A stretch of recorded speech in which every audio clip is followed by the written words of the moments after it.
Good morning and a warm welcome to this webinar by Human Resources Online on this lovely Monday morning. I hope all of you are doing really well and I want to thank you for joining us today. This thought leadership webinar has been organized by Human Resources Online, and on behalf of the HRO team, I am Aditi and I get to be the host this morning. Now, first of all, we want to thank you for joining us. In these times of social distancing, we really understand how difficult things have been getting, but that doesn't mean that learning and upskilling should stop. The whole idea behind the webinar is to bridge the digital divide and bring everyone together.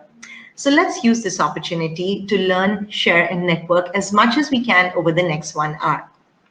Now, before we get started, I want to make sure that all of you are really familiar with the layout of the tools in front of you and you don't have any tech issues. So I'll quickly run you through the format that we have. So on the right-hand side of the screen, you will see a chat and a Q&A session. I love that everybody's already available on the chat, and I want to say a good morning to all of you. Thank you so much for joining us. And I do agree with Mike. I trust that everyone is keeping well, safe, and healthy. Next to the Q&A, you will also see, next to the chat, you will see the Q&A. You can use this Q&A session to ask our speaker, Jon, questions shortly. So what you can do is not only share your questions for Jon in the Q&A panel, but you can also vote for your favorite questions. So if somebody else has already asked the question that you wanted to ask, you can feel free to give it a thumbs up, give it a like, and then Jon can make sure to answer that question on priority. Next to the Q&A panel, you will also find the poll panel. Now, the polling feature is really fun because you get a chance to be interactive there as well. We do have a couple of polls coming up in this presentation, so do hover over once Jon is ready to open the poll, and we would love to hear your views. Also, our HRO tech team is on standby. So if you're facing any queries at all, if you aren't able to see anything or hear anything, just let them know in the chat box and they will support you, or in the Q&A box and they will support you. Now, the slides for this presentation will be emailed to you after the presentation concludes, so you can make the most of this session while we are here. You can also feel free to connect with the speaker if you'd like to continue the conversation. Now, we have a very important topic on our hands today, and it's just perfect for a Monday morning in terms of what a high priority agenda this is for HR professionals, and this is taking a more strategic approach to HR. Now, the need for HR to be more strategic has been talked about for almost 20 years now. It's not something we are hearing for the first time. But what we are understanding for the first time is that it takes a very special craft to understand what being strategic means, and then to deliver that strategic data and insights to the rest of the organization. In fact, our speaker's research has shown that what strategic HR actually involves and is not actually what many people think. So there's a little bit of a gap that we need to bridge over there. I'm going to try not to give you the whole plot away. You're here for the webinar, so I'm going to make sure I introduce my lovely speaker now, Jon Ingham. Many of you may recognize Jon as he comes with over 25 years of experience in strategic HR, and he provides international training and consulting on this topic. He has co-authored Building Better HR Departments with Dave Ulrich, as well as authored The Social Organization, which you may be familiar with. Jon is based in the UK, but he's working globally, or in the current times, he is working digitally. It's quite late in the night for him to be up, so let's make sure we give him many reasons to stay awake with all your question and answers that you can feel free to send for Jon. So without further ado, let's welcome Jon to this virtual stage. Hi, Jon. Hello. Thank you, Aditi. That's a wonderful introduction. Very kind. Thank you. So wonderful to be with everybody. If I can just perhaps just add or reinforce just a couple of things to the introduction. So firstly, so I have worked as an HR director. I was a HRD for EY in the UK, and then on secondment to the former Soviet Union for a couple of years. So I have been on the practitioner side of this, working inside an organization to try to become more strategic myself.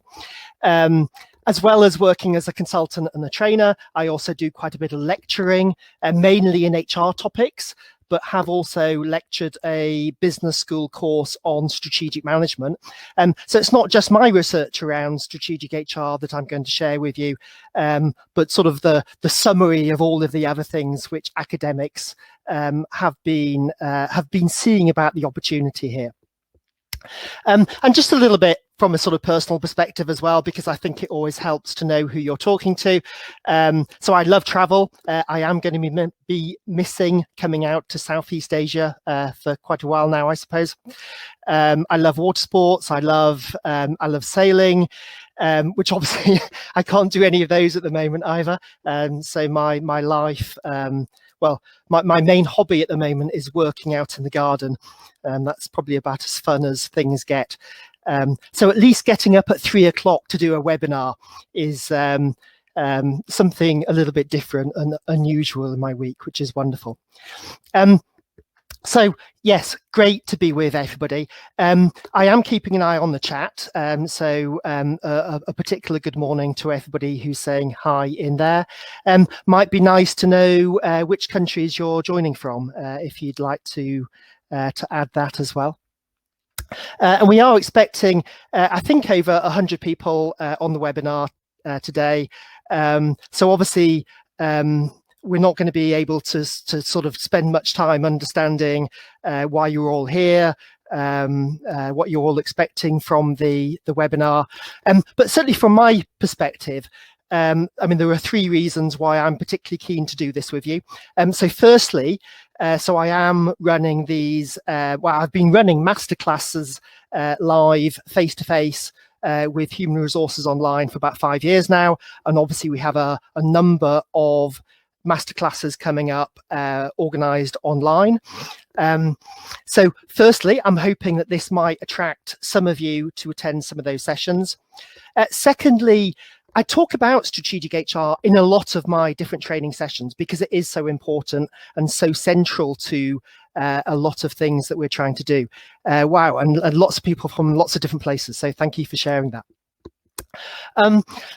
So the second reason I thought it might be useful to talk about strategic HR is to sort of do that now in a webinar format, so that when, for those of you who do join the training sessions, we can sort of move quickly on into those different topics, and I don't need to repeat the same content time and time again.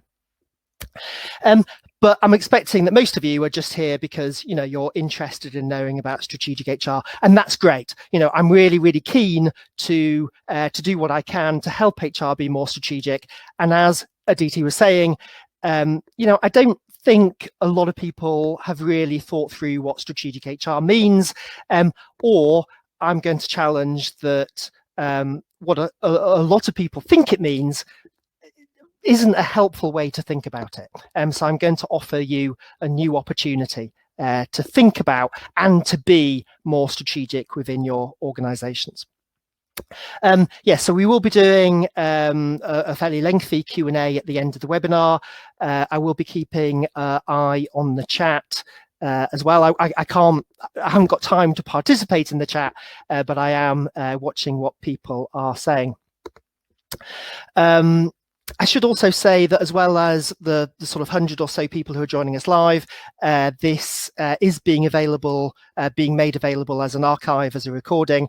So for those of you who are joining, who are watching the recording later on, hello, welcome to you as well. Perfect. And perhaps, great, my slides, wonderful, that's what I was looking for. So taking a more strategic approach to HR. This is the agenda, this is what I'm going to talk you through. So we're going to be starting with just a couple of insights from Michael Porter, who is sort of my go-to guru on strategic management, and sort of building on his ideas and applying them to HR. I'm going to be introducing you to a couple of tools, models, frameworks. Now, I know that not everybody likes models, and indeed, actually, that's another reason for doing strategic HR now, so I don't have to do so many models in the training sessions. But these are good models. So even for those of you who don't like models that much, I'm hoping that you'll appreciate these. You'll understand why they are useful and helpful. So we'll have a look at those: the organization value chain, organization value triangle, and we'll move on to sort of have a look at what the opportunities to create value or be more strategic are in your own organizations. So this is Michael Porter, the professor on strategic management at Harvard, who I was very lucky to have a conversation with last year. And he talks a lot about strategy, being strategic, and says very clearly, these terms have to relate to competitive advantage, to helping the organization be able to transform and succeed better than its competitors. And being, strategy is perhaps a little bit overused. You know, people use it in lots of different contexts. I have a strategy for finishing this presentation within the next 30 minutes, for example. So that tends to be overused. But the term strategic, I think, does tend to be used more clearly for truly strategic issues, for things which are very much focused on competitive advantage. Apart from in HR, where I think when we as HR people talk about strategic HR, or certainly my experience of that is very often we don't really mean very much at all. We sort of mean doing HR a little bit better than it's normally done. And I think it needs to be more than that. We need to use the term as people in the rest of the business do, which is about providing competitive advantage through what we do in HR. Now, Michael Porter, offers lots of different tools and models and ideas himself. I really like these. These are his 5 tests for a good strategy, or being more strategic. And I think these work really well for HR as well. So firstly, do we have a unique value proposition? Good strategic HR is about doing things differently, not doing things the same. In the employer branding course, we'll talk a lot about the use of differentiation as the basis for our organization's branding. We need a different value chain. We need clear trade-offs. We need choices about how we're trying to be more strategic. And we need to ensure that everything we're doing aligns and fits together. And that's absolutely true in HR. We need to align what we're doing with what we're trying to do. If all we use is best practices, we're not being strategic. We talk a lot about that, particularly in the performance management and the reward courses. And we need this strategic continuity. We need to be more agile, but we need a longer term perspective as well, particularly in HR, because as humans, we do have a long-term perspective to what we're doing in our organizations. So I think those work really well in HR. The difference is that we need to focus on these in the organization rather than in the external marketplace. And I don't think that's a limitation. If you look at all the things which business commentators are talking about these days, a lot of them are about what's taking place inside the organization rather than sort of what's taking place outside in the business and the marketplace. So Humanocracy, for example, is the title of a new book by Gary Hamel. I'm reading an advanced copy of that at the moment, and it talks about lots of different organizations who absolutely are competing, who have a particular strategic advantage because of what they do in the organization, because of the way that they organize their people. Or all of these different things, holacracy, agile, design thinking. I'm sure some of these will resonate for you. Or perhaps if there are similar things that you're doing in your own organization, perhaps you could share those in the chat. Other things, other initiatives, other approaches that you're trying to organize around because you think it's going to make your business more strategically successful. And probably more than any other of these ideas. The one that I'd particularly talk to is this idea about organizational health, which is a McKinsey term, really for the quality of our people and organization. And what McKinsey are saying is, in today's world, organizational health provides the most sustainable source of competitive advantage.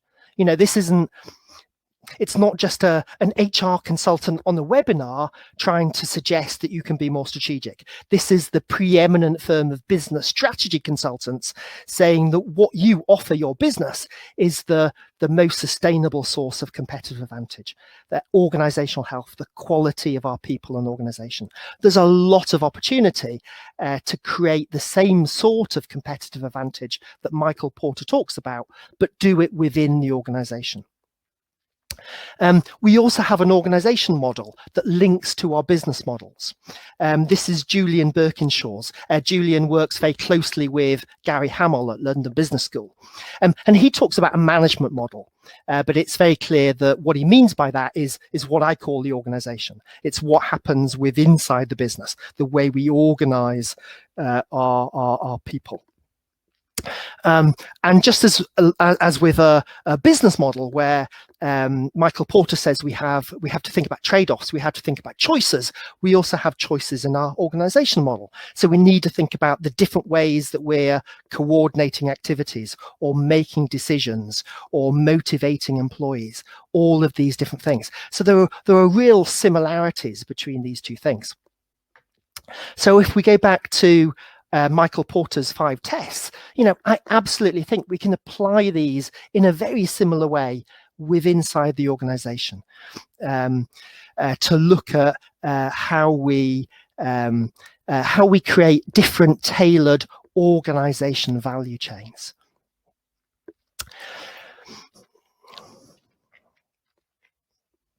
And this is my suggestion for what these two value chains look like. So firstly, the business value chain on the right-hand side of the slide. This is what Michael Porter talks about. But secondly, on the left-hand side, the organization value chain, which mirrors Michael Porter's value chain. It explains Julian Birkinshaw's organizational model. It allows us to use new ideas like Gary Hamel's humanocracy, and it helps us create outcomes in the organization, or McKinsey's organizational health. But the key thing, as Michael Porter says, in both of these value chains, is in the business value chain, we have to align what we do around a unique value proposition. So the slide shows some examples of different business activities for a traditional manufacturing-oriented organization. We might do procurement, manufacturing, distribution, customer service, sales, and so on. You'll have your own set of business activities, but we tailor those around a unique value proposition in order to provide business outcomes, financial capital. And a very similar thing in the organization value chain. We use all of our HR, leadership, organization design, organization development activities around a unique organization differentiation value proposition in order to create outcomes in our organization. So again, being strategic always has to be about best fit, not just best practice, in order to create particular outcomes. Now I'm suggesting that the outcomes we need to create are these 3 things shown on the slide: human, organization, and social capital. So these are really important. We need to focus on these in order to be more strategic. So I just want to take you through them. So human capital is the value of what your people provide you based upon their skills, their engagement, the things that they bring individually to the organization, the way they work against their own individual objectives. And it's a little bit like the models in a sense. A lot of people don't like the term human capital. They think it sounds a bit jargonistic. It's not a very human way to refer to people. Well, actually, I do think it is a humanistic, progressive way of thinking, because by thinking about human capital, it helps us invest in our people in order to accumulate this value in the organization. And human capital isn't just a jargonistic term for people. It means, it's something different. It's the value that people create. It's not just a different term for people. When you want to refer to people, please call them people. Don't call them human capital. It's not what the term means, and people generally don't like being called capital. So, in your organization, you might have a group of people who are major providers of human capital to you, whereas if those same people went down the road to a competitor, may have no provision of human capital at all, if that second organization doesn't need the skills that those people have. Organization capital, the way we organize people to do work in the organization. Some organizations are really good at taking people with sort of average skills, but organizing them amazingly well. So the organization still competes, but it competes on organization capital rather than human capital. Or social capital, which is the value of the way that people relate and connect and have conversations across the organization, or the value of the way that people work together in teams, communities, and networks. And I actually think personally that social capital is possibly the most important of these. And certainly if you look at the way that organizations have changed over the last sort of 10 to 15 years, we've become much more collaborative. In fact, some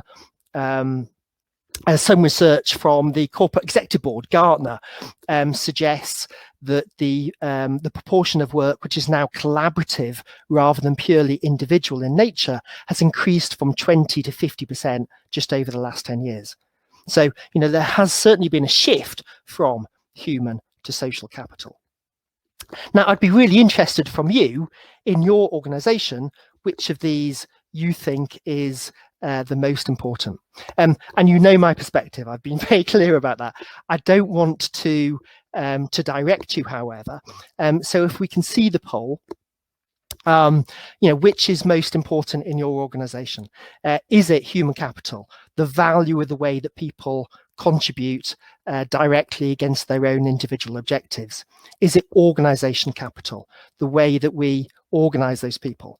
Or is it social capital, the way that people work with each other across the organization? So most of you, nearly 2/3, suggesting human capital, then organization capital, then social capital. Wonderful. And look, there is no right answer to this, or there is a right answer to your organization. There is no one right answer because, again, organizations compete in different ways. If you come on some of the training, I'm going to try to convince you that social capital is perhaps more important in many organizations than you might suggest, particularly in Southeast Asia, by the way, because I think so many of your national cultures are so sort of community oriented. I think focusing on social capital is a really big opportunity. So thank you for participating in that. Appreciate it. Interesting results. So focusing on these outcomes, human, organization, social capital, really important. And I know this is a bit dry, but it is really important. It's worth getting our heads around these things. Because focusing on these outcomes provides a number of clear benefits for us. So firstly, it helps avoid activity for activity's sake. If we don't focus on the outcomes that we're developing through our activities, it makes it more likely we'll just do, we'll do this activity because it looks good, because it's best practice. It makes linking cause and effect that much clearer. We can try to align our activities with the business results and the business value chain, but actually it's much tighter to try to connect our activities with our outcomes, and then those outcomes with the business impacts. It makes everything much tighter, much slicker, much better aligned. And I've been saying already, it helps focus on best fit rather than the best practice. And in fact, for those of you who did suggest that perhaps social capital is more important than human capital. My follow-up question for you, at least, would be, if that's the case, do we manage, measure, develop, reward the performance of groups rather than simply of individuals? Because to me, in a lot of organizations, that makes a lot of sense. And I think the reason we don't do that is because we think too much about best practice and not enough about best fit. You know, if we thought from a best fit perspective and we understood that the outcomes we need are social capital, perhaps in some of your organizations, then I think we need to go back and revisit the way that our HR processes run. And just a few other benefits as well. So firstly, we should always talk about outcomes rather than activities. And particularly if we can take accountability for creating those outcomes, it completely transforms our role. You know, saying we're running 10 sales training courses this year is quite interesting, but saying we're going to increase the capability of our sales force by 5% and we're taking accountability for making that happen, that's a very different way of presenting ourselves. And focusing on outcomes also helps us create value. And this is the next piece that I want to focus on. And I'm going to try to help you understand what creating value, being more strategic, looks like by using this other model called the organization value triangle. This is a triangle, it is a pyramid, it sort of builds from the base upwards. The idea here is that we need to do the work at the bottom before we can do things at the top. But if all we do is the work at the bottom, we're sort of missing the plot because the real value is at the top. And the value triangle is about 3 different types of value we can provide through what we do in HR. So firstly, value for money is about efficiency. It's about doing things better, doing best practices. You know, best practices are probably going to help the organization. They're just not going to help you strategically. Saving money, saving time, saving frustration with clunky HR processes, meeting the demands of regulators or of legislation. You know, doing things which are really important, just not strategically so. A lot of the things that organizations are doing currently about managing our response to coronavirus are value for money responses. You know, they're really important. If we don't do them effectively, we make it more likely our business will go out of business. They're just not going to help with our business strategy. It's why I link it to personnel. You know, in the days we were personnel, value for money was all we did. Now we're HR, we still need to do value for money, but we need to do more on top. And the more is adding value. And this is sort of the opposite to value for money. So value for money was sort of good value, but not strategic value. Adding value is all about connecting to our business objectives, understanding what the business needs, aligning everything that we do in HR with the business. So in our value chain terms, it's about aligning the outcomes in the organization value chain with what we need so the business can undertake the business value chain effectively. It's about ensuring that what we do in HR supports what the business needs. And it makes that alignment ever tighter, ever closer. And we've been talking about, you know, getting close to the business again for sort of 20 years now. But most HR teams I work with can still do adding value better than we do. You know, it's worth focusing on. It's worth putting time and investment and focus into. However, there is another level of value above and beyond adding value, which is creating value. And this is still the same link. It's still linking the outcomes in the organization value chain and the business value chain. But the energy changes. The energy for creating value is about focusing on the organizational outcomes, about enhancing human, organization, and social capital in a way that means that the business perhaps can set new or more stretching business goals, that we can go to the business and say, if we did improve the capabilities of our sales team by 5%, would that be useful for you? Would it enable the business to be even more successful? And perhaps just to reinforce this, if we go back to the value chain, so you know this model, so we've got the organization value chain, we've got the business value chain. What adding value is about is focusing on the business value chain, understanding what the business needs to do, and then ensuring the organization value chain supports it. And it is about supporting. We're assuming that the strategic opportunity in our businesses is in the business. And HR's role is supporting the business to do that. The business is going to do all this wonderful thing, and therefore we need to go and recruit and train some people. So adding value is really important, but it's not being strategic, because as I just defined it, adding value is about getting close to the business, supporting the business. And what do we call a function that supports the business? We call it a support function.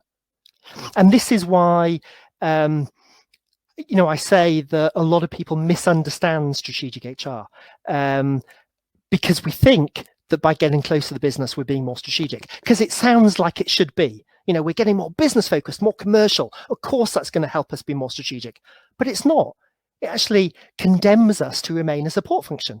What we need to do, if we want to be strategic, is create value. And create value the energy comes from focusing on our people, on the organization, on understanding how we can enhance human organization and social capital in order that the business can achieve even more.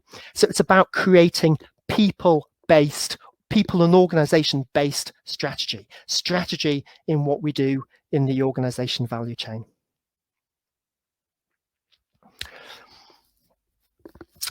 So hopefully that makes sense.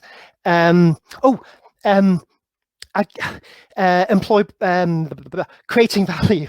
I didn't give you an example. Something like developing a new employer brand, for example, that completely transforms your ability to recruit great people. That would be a brilliant example of creating value. And I hope that makes sense. When we do the training courses, we'll have more of a conversation about this. And perhaps you could let me know in the chat if it does make sense to you, or even, is there anything that you're doing in your organization that you think is creating value? Because my experience of talking about this is that it does resonate for people much more today than it used to sort of 10, 20 years ago. And that might just be, I've got a little bit better at explaining it. I think that's probably part of it. But I also think that today, a lot of HR organizations are doing this. We understand that we do need to create value. So very often when I talk about it, someone will say, so John, I'm already doing this. Is this an example of creating value? And very often it is. So I'm hoping that some of you at least are already doing this, or at least can sort of resonate with some of the things that you might be doing that would create value in your own organization. And again, this needs to be best fit. I can't say do this. It has to be the right thing that makes sense in your organization, that would make the right difference to you, but is based around that unique value proposition for your own organization. But I just want to take you through a couple of thoughts on some sort of key requirements for you to create value, and also some major opportunities as well. So firstly, we have to recognize the energy for adding value comes from the business. That's why we need to get closer to the business. It's why people talk about being a business person in HR rather than an HR person in the business. And that's all great for adding value. But for creating value, the energy comes from our people. We need to get closer to our people. Things like employee experience are a great way of helping be more strategic by creating value through these organizational outcomes.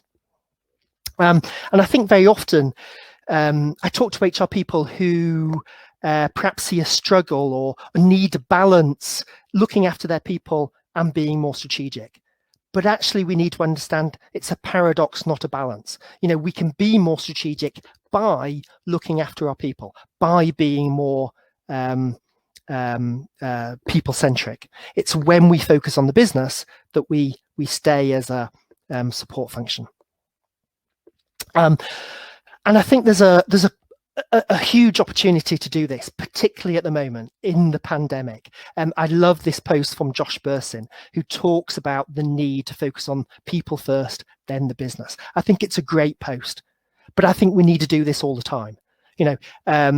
Yes, people are the ones who will pull you out of a financial slowdown, but they're also the people who will propel your business forward when things return to whatever we're going to enter in the next phase. So it's about people. It's about it's about using the language of people. I make this point because I hear a lot of HR people talking about the need to speak the language of business. And we do, in order to add value, to get closer to the business, to gain credibility from the business. But a bigger need is to help the business speak the language of people. To use language which inspires and resonates. And these are some ideas from Gary Hamel, which I just love. He talks about one of the reasons that lots of organizations are a bit disengaging and dispiriting is the bland, dead words that we use, like value and differentiation and excellence and so on. And there's nothing wrong with those words. I use a lot of those words myself, as I'm sure you'll have noticed. But we have to recognize they're not the type of words which inspire people to great activities. If we really want to inspire and motivate, we have to be prepared to talk about beauty, justice, love. And HR needs to create the environment in the organization that enables us to do that. That's being strategic.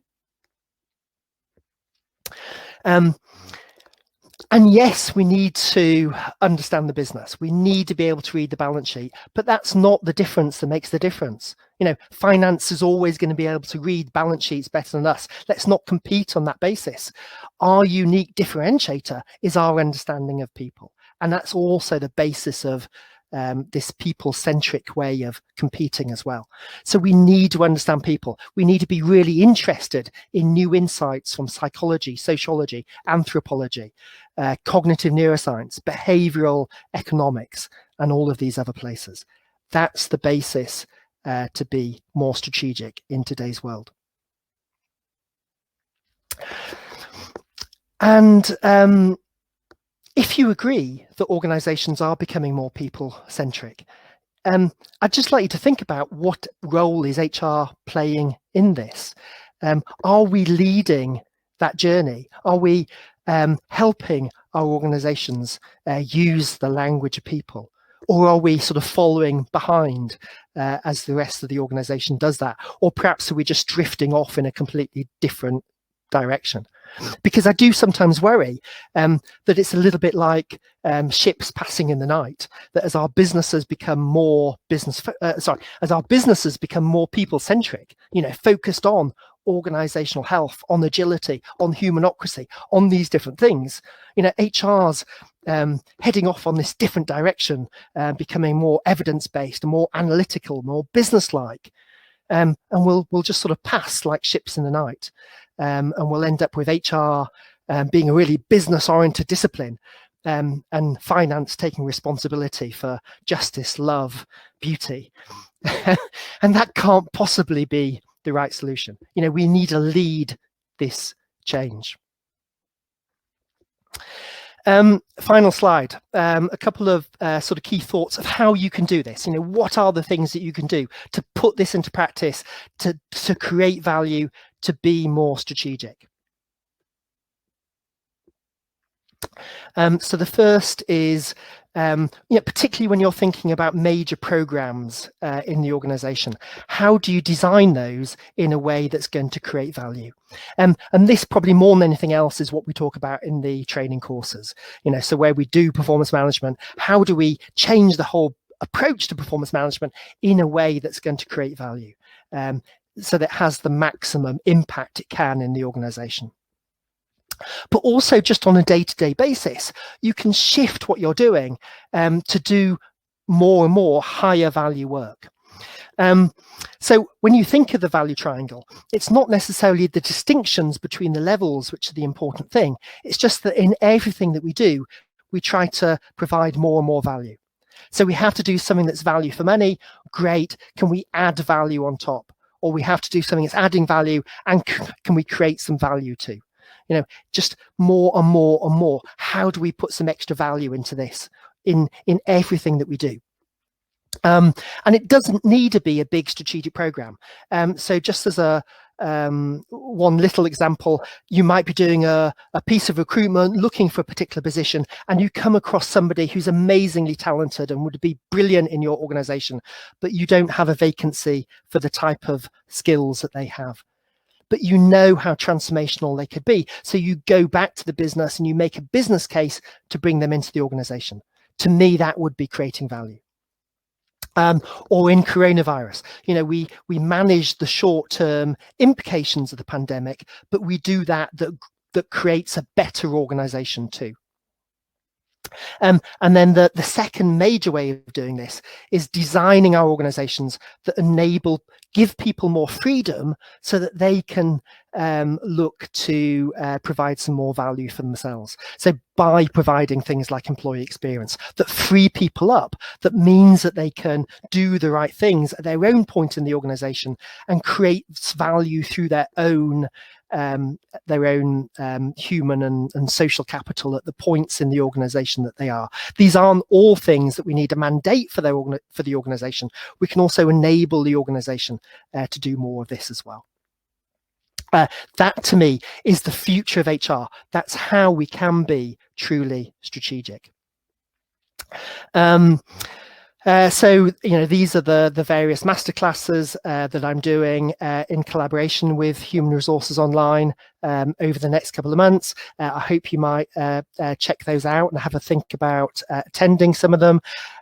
When you get a copy of the slides, some links to a couple of the references I've mentioned, the pictures if you're interested in using those.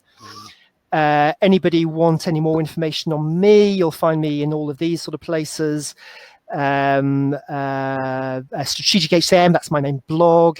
Organization.social, that's where you'll find out more about my book, The Social Organization, and the various other places as well. But that's it. And we still have a decent amount of time for questions. So I have been following the chat, and I know some people have had problems with the technology, so our apologies for that. I've not been in the Q&A, so really interested to know what sort of questions that you've got. Hi, thank you so much, Jon. Yes, indeed. I think everyone's really enjoying the webinar, and we've got lots of really helpful comments and insights coming in from the attendees. So we want to thank you for that. So I'm moving into the Q&A tab now, and I'm looking at the most voted question. And this one is by Vidhu. Can you please give more specific examples on creating value by HR leaders? Yes. So as I said, I mean, there's a lot, and they don't need to be those sort of massive changes, but what would be a good one? My best example globally is probably Microsoft's transformation over the last 10 years. 10 years ago, Microsoft were really struggling as a business in their technologies. They hadn't produced any leading products for quite some time. Satya Nadella came in with this perspective on the growth mindset. And actually, although this was mainly led by the chief executive, it was the CEO and the HR director working really, really closely together. And Satya Nadella became interested in growth mindset because the HR director gave him the book by Carol Dweck on the growth mindset, and then worked with him to understand what the consequences of that would be and how they needed to change their performance management process away from a forced ranking to a much more collaborative and developmental process. And that whole shift in what they've done has transformed Microsoft back to be a really dynamic, transformational organization. So that's probably my favorite case study. But again, it doesn't need to be, you can do this on a daily basis as well.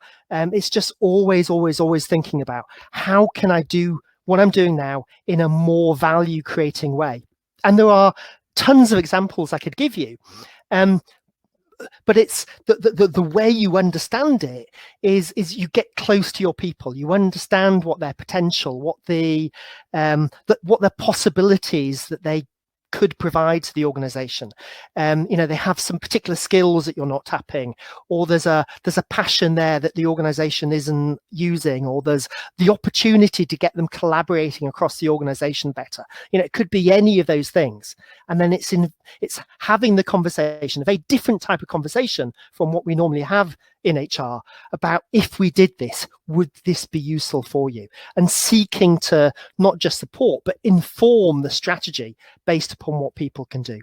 Again, in the courses, in my book, I give people lots of examples, but I'd just like to I'd like to inspire or encourage you to be creative. Think differently about what we could do.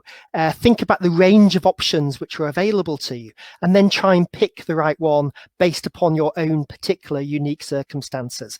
And don't try to break free your best practice. Best practice is never going to be strategically focused for you. We focus on it far too much. Try to move away from that and think about what could be different in your own organization. And the spark will be there. So I can't give you the answer, but just think about what it is you could do that would enable people to drive your organization forward. And there's tons of different ways to do that. Awesome. Thank you so much. How can I do what I'm doing now in a way that can create more value? Absolutely love that. Now, the next question is from Elizabeth. Thank you, Elizabeth. How do you measure the value from people or HR, as these are quite subjective and impacted by so many factors? And we cannot often confirm that the HR effort can take all the credit to the improved business. Thank you. Wonderful question. We talk about that a lot in the strategic business partnering course. Measurement is never an issue. Whenever, this isn't just about HR, by the way, this applies across lots of different areas and business in general. There's a wonderful book on this by Douglas Hubbard called How to Measure Anything. And what the book suggests, and what I completely agree with, is that whenever we're unsure how to measure something, the issue is never actually about the measurement. The issue is always that we're not clear enough about what we're trying to do. And if you have a look at the main form of measurement in businesses today, despite all of the advances in analytics, particularly over the last 10 years, probably the major tool that most large businesses use is the Balanced Business Scorecard, developed 30 years ago, based upon a business strategy map, the sort of value chain that Michael Porter came up with. And the reason that tool is so common is because it works. And it works because we're trying to measure the plan. And that works because once we've done a plan for what we're trying to achieve, and we're clear what we are trying to achieve, then measurement suddenly becomes easy. So the mistake that many organizations make about measuring HR, or measuring what we do in people and organization, is again trying to apply best practices. And it will never help you, because even if you manage to use best practice metrics, it will only ever be value for money, and no one will care about what you're measuring and reporting on. So the way of doing this is to construct a plan around adding and creating value. And then, because you're clear what you're trying to do, actually measurement suddenly becomes really simple. And yes, it can be difficult to measure things in HR. So we may have to open ourselves up to subjective and qualitative type of measures. That, to me, is part of this language of people. HR is different to the rest of the business. We can't put a number on everything that we do in HR, and we shouldn't try. Sometimes a qualitative measure is the best way to measure something. Thanks very much. Indeed, it's not always possible to measure each and everything in HR. So, let's take that reality check and then accordingly proceed. Now, the next question is by Noel. Thanks, Noel, for your question. How do you trust on outcomes which are future focused and not guaranteed when you know of tried and tested activities which will deliver certain outcomes? So, how is one going to become comfortable enough to make this shift? Have a conversation with your HR team and probably more importantly, your business executive team. Things are changing so quickly these days. If all you're doing is the same things because they're tried and tested, that is the biggest risk that there is. We need to focus on the future. If we don't do that, we're going to be out of business. That's not just about HR. That's digital transformation and everything else is going on inside our businesses. So that's the first thing. The second is, try different things out, or at least think through what the different things could be. So, this is part of what I was suggesting before about trying to be more creative. Think through, we could do what we've always done, and this is what we're going to achieve if we do that. Or we could do this. Will that be useful for the business? What will the business achieve if we do these different things? And try to compare those, not just in return on investment terms, but in strategic terms, in going back to what we're trying to create around a unique value proposition, around creating a differentiation, about creating a competitive advantage. I think very often, if you do that and you think strategically and creatively, you should be able to provide an indication that doing things differently is going to be less risky, more beneficial than just carrying on doing what you've always done. Oh, and the other thing is prototype, experiment. I said before, we need to have a long-term view, not just a short-term agile one, but doing things in a more agile way is definitely a good idea for HR. So let's try things out. Let's experiment. Let's, many organizations have different areas of the business, and we can do one particular thing in one business unit or one country and try something else somewhere else. There will always be ways to try to get a better understanding of what we should do. Thanks very much. And the next question, this is quite hard-hitting. I'm sure you're going to enjoy answering it. This is by Maria Teresa. What if the culture is business first, people second?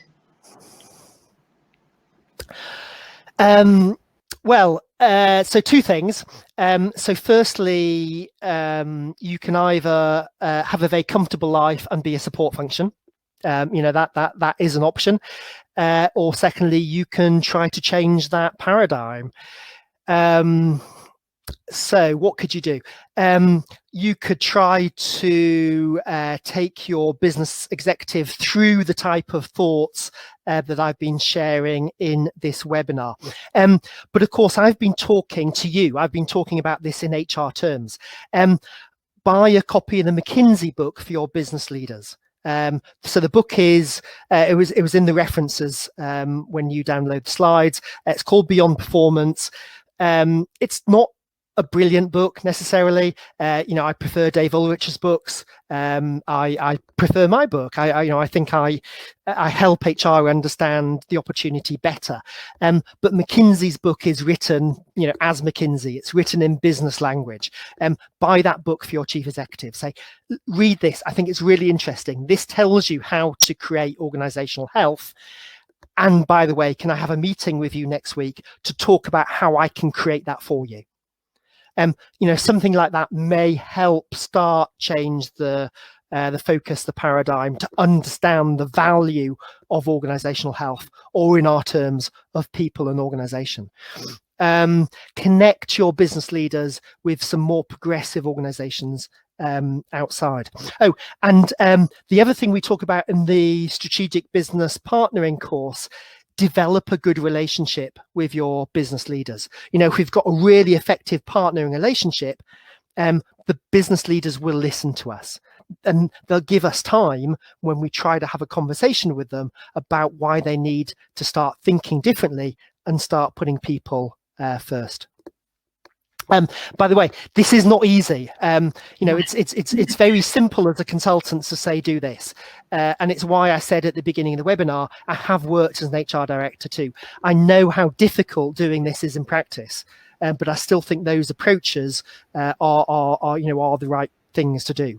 So it's just taking time and planning out a strategy. Whenever we do our strategy, we should have a content strategy. This is what we're trying to create, adding and creating value, but this is our people strategy. This is our facilitation strategy. This is the way that we want to put our agenda forward and change the business around these things.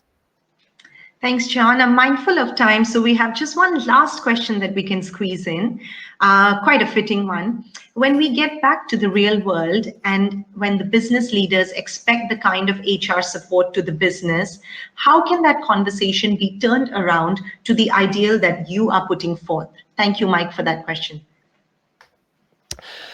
Well, I think it's those things we've been talking about. And actually, sorry, I was just noticing in the chat video you shared Dave Ulrich's point around personal credibility. He talks about the credible activist, somebody who has credibility, who has the right relationships, but has the agenda as well. And I think for Mike, that's the answer to your question as well. It's doing both of those two things. It's having clarity for ourselves, what we want to do, how we see the organization developing. We can't be strategic if we're just waiting for the business leaders to tell us what to do. We have to have an ambition to make our businesses more people-centric, and we have to have the relationships that when we go to those business meetings and say, look, what we're doing now isn't working for us. We need to try a different approach. I want to work with you to help you do things differently. We get time and attention and cooperation from our business leaders. So we need those two things. Thank you very much, Jon. And at this stage, I think I will have to pass the closing remarks because we really are just about to run out of time. So at this stage, we just want to thank all of you for joining us nice and early this Monday morning. We hope the webinar has given you lots of food for thought, so you can go back and discuss with your teams and really think about your path forward, not just for the week ahead, but really for the years ahead. Now, we will be sharing you a feedback form and a thank you email at the close of this webinar. So we request you to please share your feedback. We would really love to know your thoughts on this webinar and what are some of the other topics that you would be keen to see. We also will be getting in touch with you for sharing with you the PowerPoint slides of Jon's presentation. So you can feel free to make your notes once you receive those as well. The good thing is that Jon is actually doing quite a few upcoming masterclasses with us at Human Resources Online. So thank you, Jon, for lending us your expertise. These masterclasses are on different topics: re-engineering performance management, developing modern reward strategies, and more. So all you need to do is you can simply scan the QR code that is currently on your screen, or you can visit our website. That's masterclasses.humanresourcesonline.net. And for all participants of this webinar, we have a discount code called webinar, which will get you a 25% off. So there is a little bit of exclusivity that you're joining us this morning, well on time on a Monday morning. So please do join us for Jon's upcoming masterclasses, where he can answer more and more of your questions and really go in depth into his expertise. Apart from that, we just want to say thanks so much to everybody. Do stay safe, do stay healthy. Thank you so much for joining this conversation, and we hope to see you on our next webinar as well. Thank you, Jon. Thank you. Bye, everybody. Have a great week ahead.